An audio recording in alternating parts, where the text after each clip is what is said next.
Welcome back to the channel, everyone. I am, of course, your host, Alan of Allensarsenal. Today we're going to talk about my bad guy helmets. I put bad guy in quotations because bad guy is a really loose term, especially for a few of these helmets. One of these helmets, considering events going on right now, is definitely bad guy.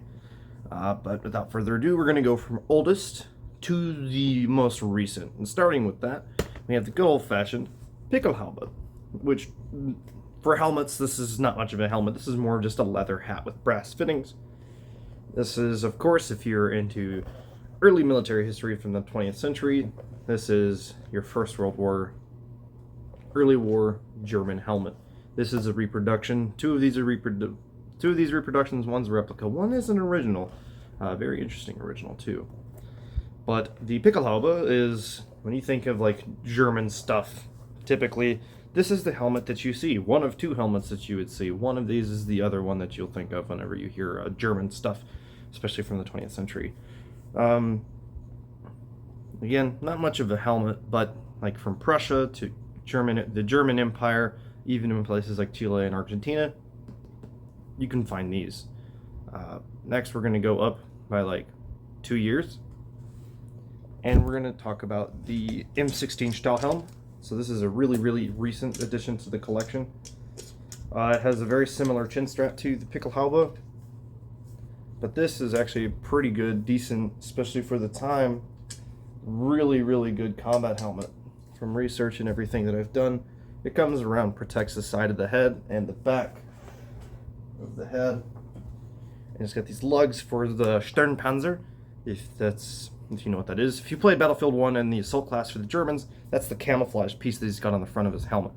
It's a brow plate that goes up here for things like sentries and machine gunners. You know, people who sit there for a second like this, or, you know, like this. There's a couple of pictures I've seen. I might edit them into this video. If not, you can look at them. German snipers or sentries would oftentimes take it and they would wrap it around their necks, and it would cover right here. And then, you know, when you're on your rifle, it covers most everything except for your eyes. Pretty decent from what I've read. I did a ballistic test with some friends of mine. I don't have any footage of it. For actually really shocking, at decent ranges for about 500 yards. The only round it was able to stop of the Allied cartridges being 30-06, 7.62 by 54, 303, and when we didn't have 8mm Lebel. But of those three cartridges, 303 was the only one that stopped. And I feel like if we had multiples, we would have been able to do a more accurate test. Because when I say stopped, I mean it would have caved in the helmet and probably your skull too. This is also the first helmet, to my reading, that has any kind of padding in there. So it does have that style of suspension, you know, just leather, but there are cotton-filled pads in there to keep the helmet actually off of your head. But this is from Epic Militaria, actually. That's who made this helmet. It's a pretty good reproduction from what I've seen and what I've been able to take a look at originals with. This is pretty darn close. The edge here is a little too triangular, but other than that, it is still a very decent reproduction. This is my original bad guy helmet in SSH-68. This is one of the Soviet Union's many steel helmets that they had designed. Also got a really good suspension system. It's actually a helmet that, even without the chin strap, I'm pretty comfortable running around with this thing on, like an old school steel pot. Very comfy. It's got wool on the inside of the leather. You can see that. You can kind of make out some wool there at the back. It's got one rivet in the back, one there, and one there. So this little thing is here. Chin strap is attached to the liner itself. This being an original, this chin strap is a little stiff because it's it's a leather chin strap. But this is one of two Russian helmets I have, and the next one is gonna get. All of these are gonna get their own independent videos if they don't already have one. I might do a re-upload on the M16 Stahlhelm, just because I kind of probably should do one. The other one's pretty old, so that one might get taken down, and then a new one will come in. But this is the most modern bad guy helmet, considering current events that are going on. This is probably the only true bad guy helmet I have at the moment. a 64B7. This is a replica. I believe this is from grayshop.ru. A buddy of mine gave this to me. He told me, he goes, if you can get the chin strap to fit your giant head, you can have this. And I did my magic, and I made it fit. It's got a 100%, to me, inspired by the M88 PASGAT style of suspension system. Chin strap is also very interesting. This being an older replica, because again, I got this from a friend of mine. You know, you throw this on like any other helmet, sit it in your suspension system. Hopefully we can get this to fit.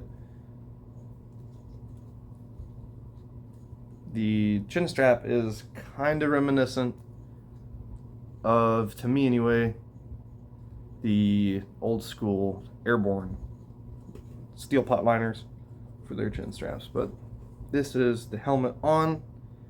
The covers are pretty cool to me because they cover up the actual integrally built NVG mount, and there's a little bit of like Picatinny side rail. It's covered with some Velcro closures.